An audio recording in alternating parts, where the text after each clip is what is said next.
Hello dear students of class 12th, welcome back to your physics concept class.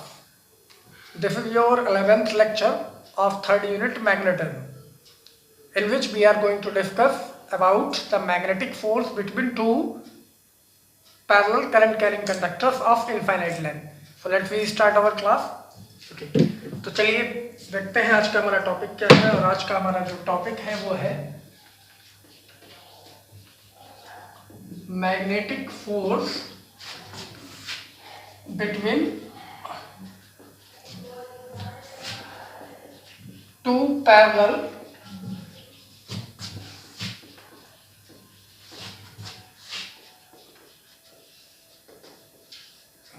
Current carrying conductors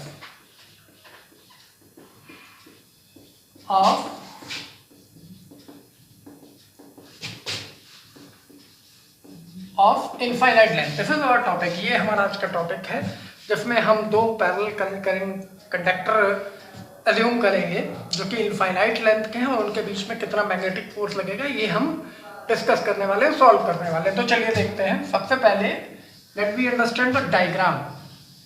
late we have these two parallel conductors of infinite length. Dotted show कर देते हैं, ये infinite तक है.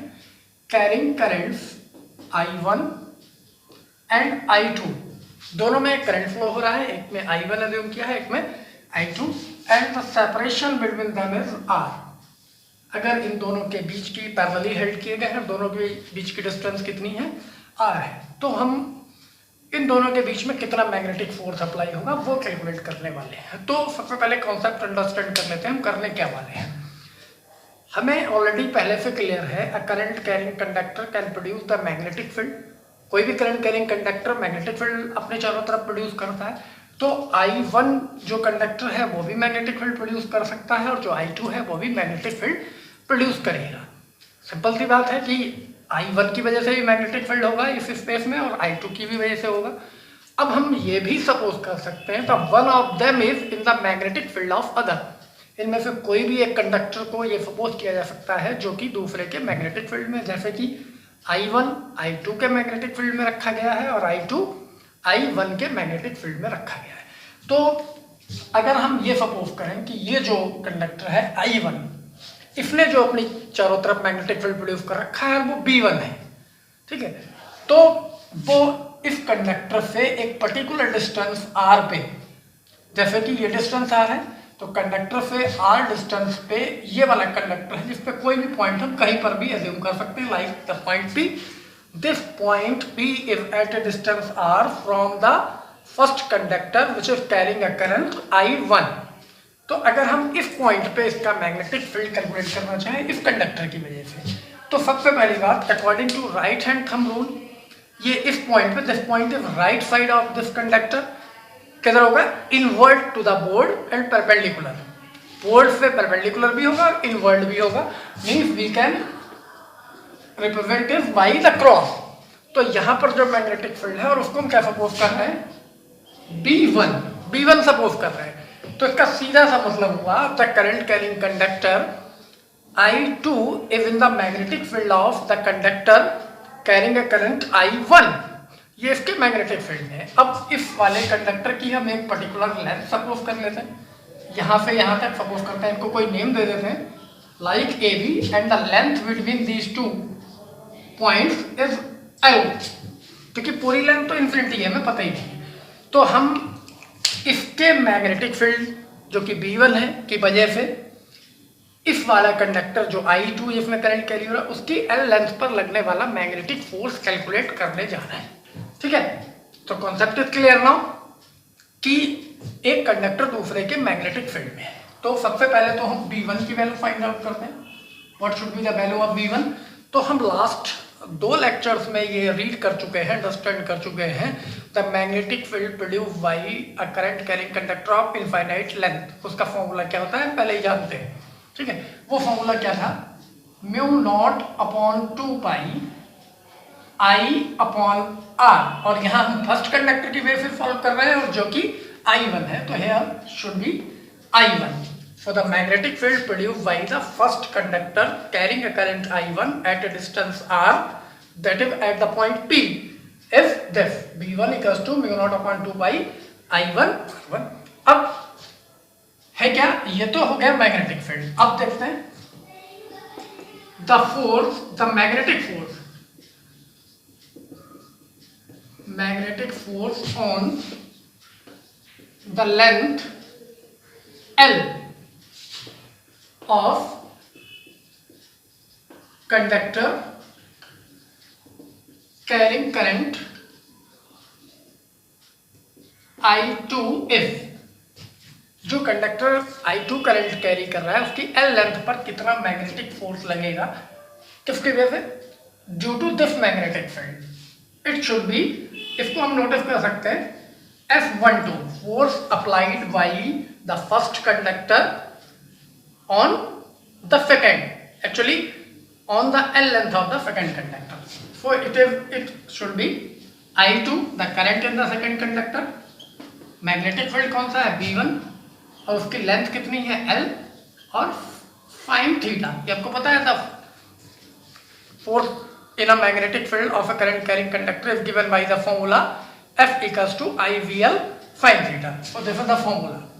So by placing the value of this B1, F12 is equals to I2, the B1 is mu naught upon 2 pi I1 upon R L sin 90। अब यहाँ पर मैंने 90 नोटिस किया है। इस फॉर्मूले में ये जो एंगल होता है theta, theta is the angle between the direction of magnetic field and the length.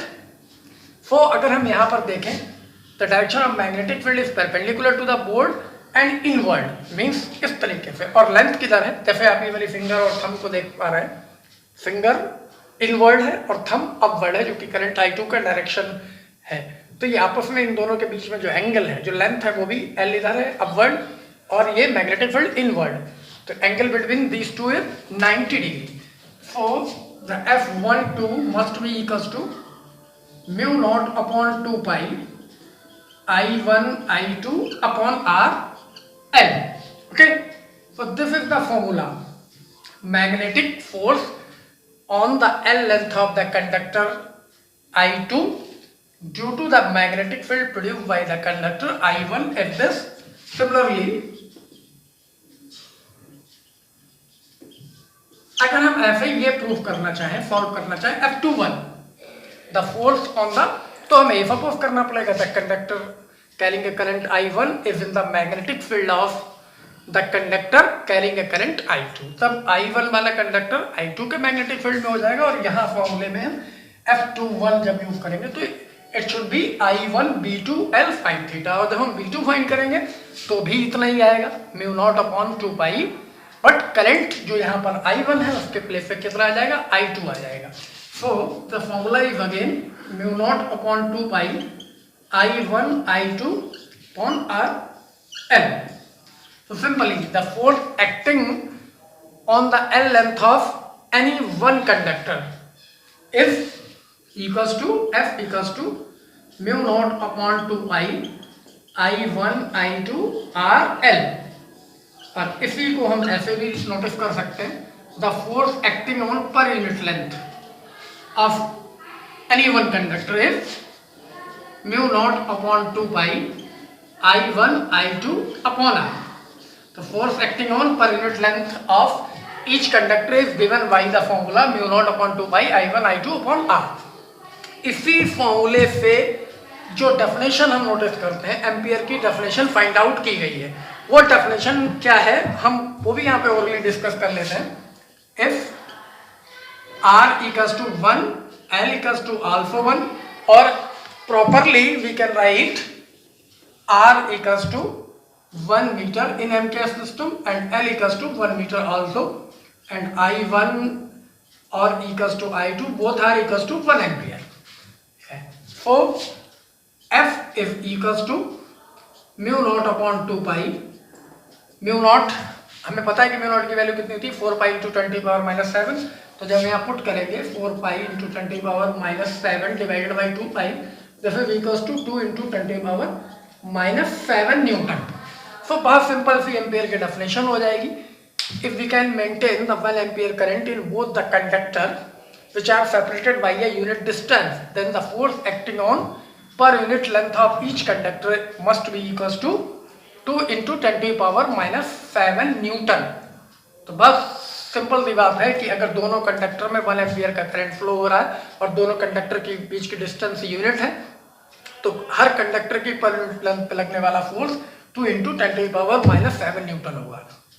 या हम सिंपली डेफिनेशन वाइज बोले तो 1 ampere is a current which when flowing in two conductors separated by the unit distance exert a 2 into 10 to the power minus 7 Newton force per unit length of each conductor. This is the definition of ampere. और एक चीज मैं और आपको यहाँ clear कर देता हूँ, if direction of currents in both the conductors are same, means एक ही डायरेक्शन में, जैसे कि मैंने यहाँ डायग्राम में शो किया I1 I2 दोनों वर्टिकल अपवर्ड दिख रहे हैं, then the force between magnetic force between them is, जो इन दोनों के बीच में लगने वाला फोर्स होगा वो उसका नेचर कैसा होगा, अट्रैक्टिव होगा कि रिपल्सिव होगा सिंपली। तो ये सिमिलर डायरेक्शन में करंट फ्लो हो रहे हैं, ठीक है। तो the magnetic force will be attractive, we can clear this by using the right hand thumb rule. जब दोनों में करंट का डायरेक्शन एक ही होगा तो उनके बीच में लगने वाला फोर्स कैसा होगा, अट्रैक्टिव होगा। अगर दोनों में डायरेक्शन अपोजिट है, जैसे कि I1 अपवर्ड डायरेक्शन में और I2 डाउनवर्ड डायरेक्शन में हो, then it should be repulsive. तो सिंपल सी भाषा में याद रखना है कि अगर करंट एक ही डायरेक्शन में फ्लो हो रहे हैं दोनों कंडक्टर में, तो उनके बीच में जो फोर्स होगा वो अट्रैक्शन होगा, और अगर अपोजिट डायरेक्शन में हो रहे हैं तो उन दोनों के बीच में जो फोर्स होगा वो रिपल्सन होगा। किसी क्वेश्चन में हम इसको डिटेल से भी डिस्कस करेंगे। अभी उम्मीद है कि आज की क्लास में ये जो एक स्मॉल सा टॉपिक था, magnetic force between two parallel current carrying conductors of infinite length, बहुत इजीली फॉर्मूला आपको समझ में आया होगा। इसी फॉर्मूले से एम्पियर की डेफिनेशन नोट डाउन की गई है, वो भी आपको समझ में आई होगी। So that's all for today. Now we will meet in our next lecture, that is the lecture 12th of magnetism. आज के लिए इतना सफिशिएंट है और इसको हमेशा की तरह आप स्क्रीन को पॉज करके या वीडियो को बार बार प्ले करके देख सकते हैं। Okay, good bye.